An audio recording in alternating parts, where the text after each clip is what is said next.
Hello friend. स्वागत करती हूँ आप सभी का अपने इस चैनल में। आज मैं लाई हूँ बहुत ही रोचक किस्सा अकबर और बीरबल का। आप जानते ही हैं ये जोड़ी बहुत ही प्रसिद्ध है।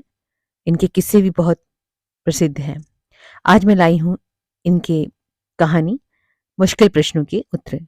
एक बार एकांत में बीरबल और बादशाह अकबर बैठे हुए थे।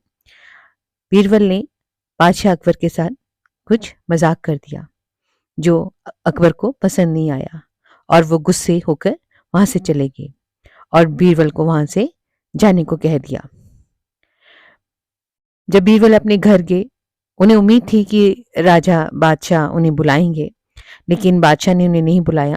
कुछ दिन तो वो दिल्ली में ही रहे, लेकिन कुछ दिनों बाद अपना परिवार वहीं छोड़कर कहीं और चले गए। उस दौरान बादशाह ने किसी नए आदमी को सलाहकार के रूप में नियुक्त कर लिया, लेकिन वो सलाहकार वैसा काबिल नहीं था जिस प्रकार बीरबल था।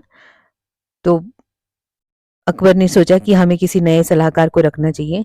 तो उन्होंने ऐलान करवा दिया पूरे अपने राज्य में कि मैं कुछ प्रश्न रखूंगा, फलाने फलाने दिन सभी दरबार में हाजिर हों, और जो उन मेरे प्रश्नों के उत्तर देगा मैं उन्हें नया सलाहकार नियुक्त करूंगा। इस तरह सभी लोग, पूरा जमावड़ा इकट्ठा हो गया उनके राज दरबार में। कुछ लोग तमाशा देखने के लिए आ गए, लेकिन एक अजीबोगरीब आदमी था जिसने बड़े अजीबोगरीब सी पोशाक पहनी थी। बड़ा चौड़ा सा पजामा पहना हुआ था, बड़ा बड़ा सा कोट पहना था, पगड़ी बांधी हुई थी, आधी उसकी दाढ़ी सफेद सी कुछ काली थी, और बड़े अलग ढंग से अजीबोगरीब व्यक्ति वो वहां पे चला आया। लोग उसे देख के अंदर ही अंदर मुस्कुरा रहे थे, हंस रहे थे। लेकिन उसी बीच आवाज आई। पंडित जगन्नाथ जी ने आवाज लगाई जोरों से, अपने राज्य को, सभा को संबोधन किया कि आज जो प्रश्न पूछे जाएंगे उसके लिए कुछ शर्तें इस तरह की हैं कि जो पहला प्रश्न का उत्तर देगा, वही जो उत्तर दे चुके हैं, जो व्यक्ति उत्तर दे देंगे वो ही अगले प्रश्न के उत्तर देने के लिए काबिल होंगे।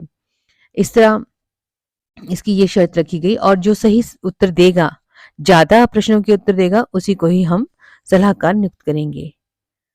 तो उसका पहला प्रश्न रखा गया कि पूरे संसार में ऐसे कितने सीप हैं जिनके अंदर मोती हैं। तो दरबार में ऐसा कोई भी पुरुष या कोई भी ऐसे उम्मीदवार नहीं था जिसने इसका उत्तर दिया। उस अजीबोगरीब व्यक्ति ने कहा कि जितने लोग दुनिया में हैं, उनकी जितनी आंखें हैं, उतने ही सीप में मोती हैं। तो इसका उत्तर सुन के सारे दरबारी जितने भी से वहां पे इकट्ठे हुए थे, सभी ने वाह वाह की। दूसरा प्रश्न पूछा गया कि हमारा जो जीवन में सबसे बड़ा सुख कौन सा है। उसका उत्तर था अरोगता, यानी कि हम निरोगी होंगे, निरोगी काया होगी तो हमारा वही सुख है। तीसरा प्रश्न था हमारा सबसे बड़ा शस्त्र क्या है।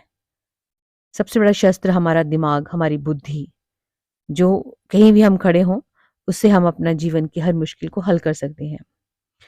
अगला प्रश्न था कि अगर रेत और चीनी आपस में मिल गई हों, जो किसी ने मिला दी हों, तो उन्हें कैसे अलग किया जाए। तो उस अजीब आदमी ने फटाफट जवाब दिया कि उसको धरती में फेंक दिया जाए तो चीनी है उसको चींटे ले जाएंगी, और जो रेत है वो वहीं के वहीं पड़ी रहेगी। तो इस तरह वो फटाफट जवाब देता चला गया। तो अगला प्रश्न पूछा गया कि वो कौन सी जगह है जहां पे आदमी जलता है, बिना चिता के वहां जलता है। तो उसका उत्तर था चिंता। जो चिंता है वो चिता से भी ज्यादा खतरनाक होती है। सबसे आखिरी प्रश्न था कि सबसे नीच काम कौन सा है। सबसे नीच काम है मांगना, भीख मांगना। तो इस तरह उस उम्मीदवार ने हर प्रश्न का उत्तर फटाफट दिया और अपनी जो बातें थी, उस जो ऐलान किया था उस पर वो खरा उतरा। जब इस तरह सभी उत्तरों के जवाब दिए तो राजा बादशाह अकबर बड़े खुश हुए। उन्होंने उठकर उसकी तारीफ की और उसे कहा कि तुम्हें ही मैं अपना अगला सलाहकार नियुक्त करता हूँ। लेकिन उसने कहा कि पहले तो सभी प्रश्नों के जवाब दिए, अब मेरा भी कोई एक प्रश्न का जवाब दिया जाए कि जो जो दरवाजा होता है, जो आगे पीछे जब होता है तो वो चूं चूं की आवाज क्यों करता है। लेकिन इसका जवाब किसी के पास नहीं था। तब राजा बीरबल ने कहा कि मैं एक कंगाल व्यक्ति हूं, मैं आपके सलाहकार और दीवान बनने के लायक नहीं हूं। इतना बड़ा कल सलाहकार बीरबल के बराबर मैं नहीं कर सकता हूँ। जब बीरबल जैसे सलाहकार को आपने निकाल दिया, तो मेरी क्या औकात है उसके आगे। तब बादशाह ने कहा कि मैंने बीरबल को बहुत ढूँढने की कोशिश की। अगर मुझे पता होता कि बीरबल फलानी जगह पे है, जब मुझे कोई बताता कि बीरबल उस जगह में है, तो मैं ज़रूर तुरंत जाके उसे मना कर ले आता। तो बीरबल ने जवाब दिया कि आपने कोशिश ही नहीं की। अगर आप कोशिश करते, तो बीरबल आपको पास में ही मिल जाता। तो बादशाह ने कहा कि मैंने बहुत कोशिश की, लेकिन मुझे बीरबल नहीं मिला।